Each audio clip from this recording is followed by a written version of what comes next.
Praise the lord. క్రీస్తునందు ప్రియ దేవుని బిడ్డలారా, ప్రియ సహోదరి సహోదరుడా, మన ప్రభువును రక్షకుడైన యేసు క్రీస్తు వారి ప్రశస్త నామమున కూడి వచ్చిన మీ అందరికీ ఉదయకాల శుభాలు తెలియజేయుచున్నాను. ఈ ఉదయకాల నిమిత్తం ఏర్పాటు చేయబడిన లేఖన భాగాలు చదువుతాను, జాగ్రత్తగా వినండి.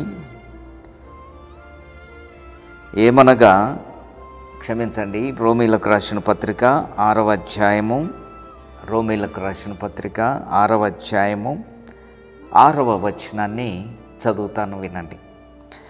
ఏమనగా మనమికను పాపమునకు దాసులము కాకుండుటకు పాప శరీరము నిరర్ధకమగునట్లు మన ప్రాచీన స్వభావం క్రీస్తుతో కూడా సిలువ వేయబడినని ఎరుగుదుము. దేవుడు తన వాక్యమును మన వెనికిడిలో దీవించునుగాక.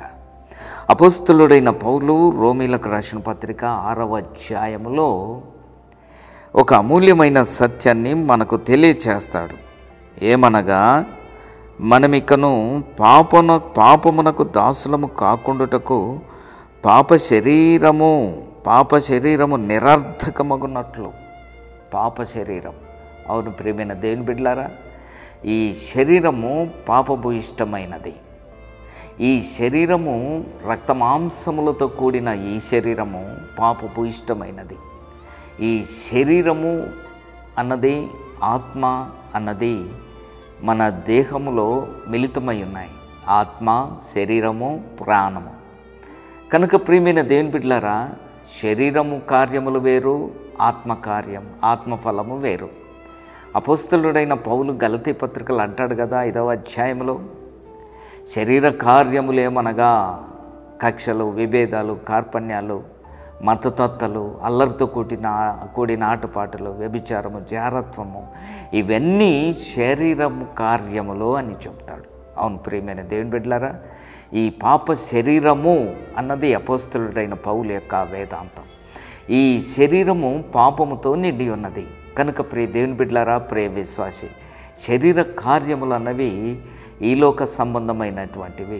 కనుక ప్రియ దేవుని బిడ్డ, అపోస్తలుడైన పౌలు అంటాడు, అంగలారుస్తాడు, అయ్యో ఇట్టి మరణమునకు లోనగు ఈ శరీరం నుండి తప్పించగలిగిన వాడెవడు అని ప్రార్థన చేస్తాడు. ప్రియ దేవుని బిడ్డ,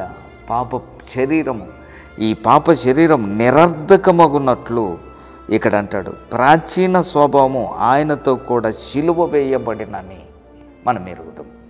అంటే ప్రాచీన స్వభావము అంటే ప్రాచీన పురుషుడు క్రీస్తుతో కూడా సిలువ వేయబడాలి.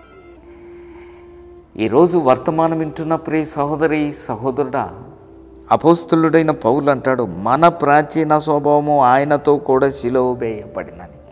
ఈ పాప శరీరము నిరర్ధకమగునట్లు మనం ఇక పాపమునకు దాసులము కాకుండా, ఎంత అమూల్యమైన మాటను తెలియజేస్తాడు.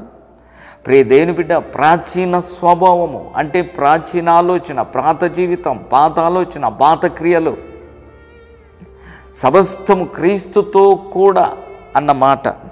ఇక్కడ ఆయనతో కూడా సిలువ వేయబడినని, క్రీస్తుతో కూడా సిలువ వేయబడి, ఆ మహోన్నతుడైన దేవుడు, సర్వాధికారైన ప్రభు, సర్వలోక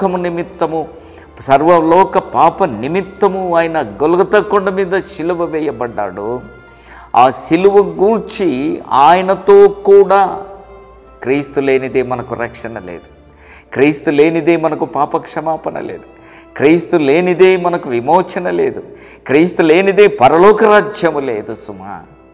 అందుకని అపోస్తలుడైన పౌలు తన పత్రికలు అంటాడు, మన అపరాధముల చేతను, మన పాపముల చేతను మనము చచ్చిన వారమై ఉండగా దేవుడు క్రీస్తుతో కూడా మనలను బ్రతికించను. ఆయనతో కూడా అన్న మాట, ఆయనతో కూడా మనం బ్రతికితే ఆయనతో కూడా మన ప్రాచీన స్వభావాన్ని సిలువ వేయాలి. విచిత్రం ఏంటంటే, రక్షింపబడ్డమన్న పేరు మాత్రమే ఈరోజు క్రైస్తవులకు ఉన్నది. రక్షింపబడ్డామన్న పేరు మాత్రమే ఈరోజు క్రైస్తవ జీవితాలలో కనపడుతుంది. ప్రాచీన స్వభావం కనపడుతూనే ఉంటుంది. ఎంత రక్షింపబడ్డా, ఎంత విశ్వాసములో ఉన్నా, ఎంత ప్రార్థనా పరులు అనిపించుకున్నా, ఎంత వాక్యములో ఉన్నా, వారి జీవితంలో ఎక్కడో ఒకసారి ప్రాచీన స్వభావం కనపడుతూనే ఉంటుంది. లేదంటారా? ప్రియ దేవుని బిడ్డ, ప్రియ విశ్వాసి, ఈరోజు దేవుని వాక్యం వింటున్న ప్రియ సహోదరి సహోదరుడా, మన ప్రాచీన స్వభావం పూర్తిగా తీర్చివేయబడాలా. మన ప్రాచీన స్వభావం క్రీస్తుతో కూడా సిలువ వేయబడితే ఆయనతో కూడా మనం లేపబడతాం. క్రీస్తుతో కూడా మన ప్రాచీన స్వభావం సిలువ వేయబడాలా. మన ప్రాచీన స్వభావం, మన పాత జీవితం, పాత ఆలోచనలు, పాత తలంపులు, పాత జీవితం, పాత క్రియలు సమస్తం క్రీస్తుతో కూడా సిలువ వేయబడాలా. నవీన స్వభావం ధరించుకోవాలా, నూతన స్వభావం ధరించుకోవాలా. పాత పురుషుడు మహోన్నతుడైన దేవుని సాన్నిధ్యములో ప్రాచీన పురుషుడు క్రీస్తుతో కూడా సిలువ వేయబడాలి.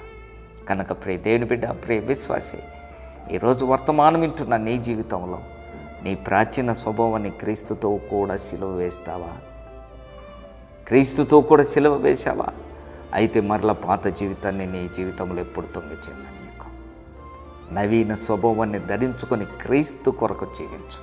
అట్టి కృప దేవుడు నీకు అనుగ్రహించును గాక. తలలు వంచు, ప్రార్థన చేస్తాను. పరిశుద్ధుడా, మహోన్నతుడవైన దేవా, విత్తబడిన వాక్యాన్ని నీరు కట్టి ఫలింపచే తండ్రి. ప్రాచీన స్వభావాన్ని నాయనా మీతో కూడా సిలువ వేయబడి నవీన స్వభావాన్ని ధరించుకునే కృపను మాకు అనుగ్రహించమని యేసు నామమున అడుగుచున్నాము తండ్రి. Amen, amen. God bless you. ప్రభు నేను దీవించును.